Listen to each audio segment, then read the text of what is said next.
Okay guys, welcome to another video. So the topic is why the faster guys, or why the usual riders might not want to ride with you. That's a question I asked myself a few times. First time it was when I first went to the group ride and got dropped multiple times, tried to get back. It was on my mountain bike and I was just dying there. And then I noticed the guys were not that eager to invite me to ride with them. I noticed when they were in the group, you know, they were just going on their own, you know, like they were booking the places in the car, you know, the spots, and I was pretty much the person they never asked to go with them, you know. And I was a bit frustrated, just a little bit. I knew the real reason for that. Because they didn't really take me seriously. First reason for that is because I was riding very cheap bike, and also it was not even a road bike, you know. So I do understand why they didn't bring, didn't ask me to go with them. But it was still frustrating. Let's face it, it's really frustrating to be the person that is usually avoided by the group riders, you know, by the group rides. But I was just keep because, you know, I was so used to be training on my own, so I didn't really take that. I wasn't offended by that, you know. It was a bit frustrating, but it was fine, you know. So I continued riding a lot. I got my first road bike, and I pretty much was riding on my own up until recently, where I went to that group ride in the mountains, and I was dropping most of the guys, and was keeping up with the fastest, you know. And you just cannot beat that feeling, you know. You know, it's just definitely noticeable how it's just written on their faces, you know. You can see how they look at you, and you kind of like get so many respect points, you know, straight up, because they were probably thinking that well, they knew that I was training a lot because we are all on Strava, you know, and we can see each other's training. But you know, it's just amazing how you feel when you got so much stronger, and the guys were not training that much. I know that. So the point is, if the stronger guys or the group riders don't invite you to ride with them, or avoid actually riding with you, don't think that they are ungrateful, you know, they're you know, like bad people, you know. I totally understand. It's the reason that you are not strong enough. That's it. The guys, they don't pick you specifically because they don't like you. They don't pick you specifically because you know, like they want you to feel bad. No, it's just your ability, you know. It will always be the case. The stronger guys want to ride with the stronger guys, and that's it, you know. Like it's just how it is, you know. After a year of riding, I do meet, I have to be honest, I do meet the guys that are not strong enough, and I do have to back off the pace, and they have to actually push harder than they would otherwise, you know. So it's just all about the abilities. It's all about what you're capable for, you know, like, or capable of, you know. It's just, it's not about the personal thing. Don't think that those riders don't like you. Just keep training, just keep training to match them, and in this process you will even become stronger than them.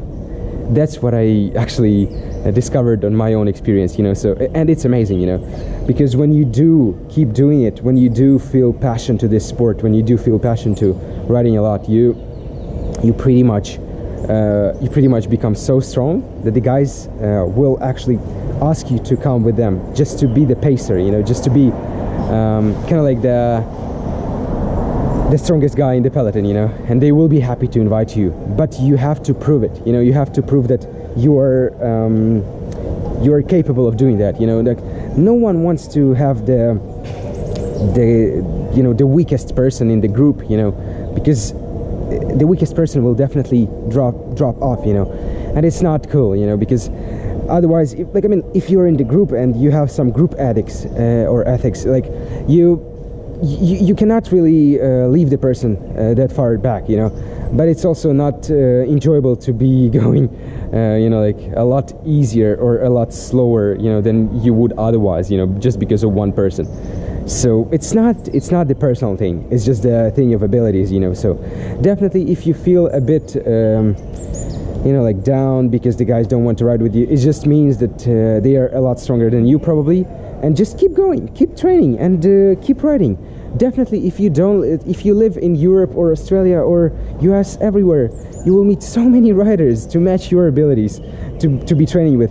It's just the case of me that in China there are not many riders at all, to be honest. So I was riding on my own pretty much for a year, but I got stronger.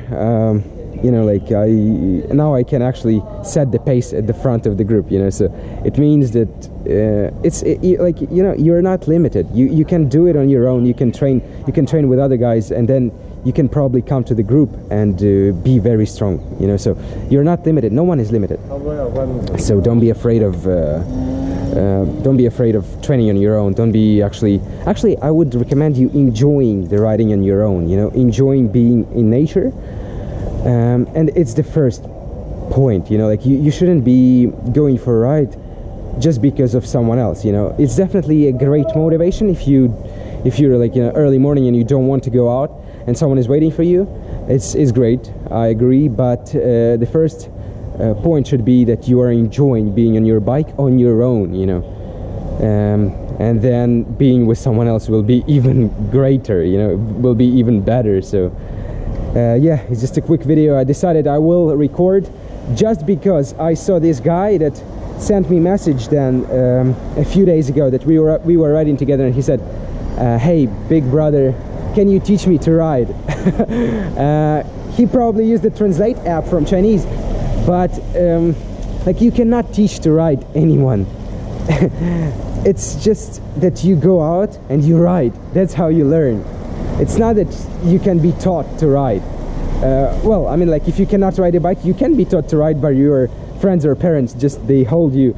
But when you have some skills and it's just a matter of fitness, it's just your work, you know. It's pretty much the only work you put in, and that's it determines how strong you will be, you know, and how good you will be. So it's all about putting the work in. It's all about putting the hours and hours and hours of training. That's all what matters. If you don't have enough time, check out definitely the best workouts for your time. It's the Vegan Cyclist, great videos. I will put the link down below. Great workouts, even for 6 to 8 hours a week. You can become very strong, as strong as even guys who have 20 hours a week. So yeah, thank you for watching, guys. I'm walking around this place, very nice garden, and I will get some water and go back home, have breakfast, and then head for a ride. All right.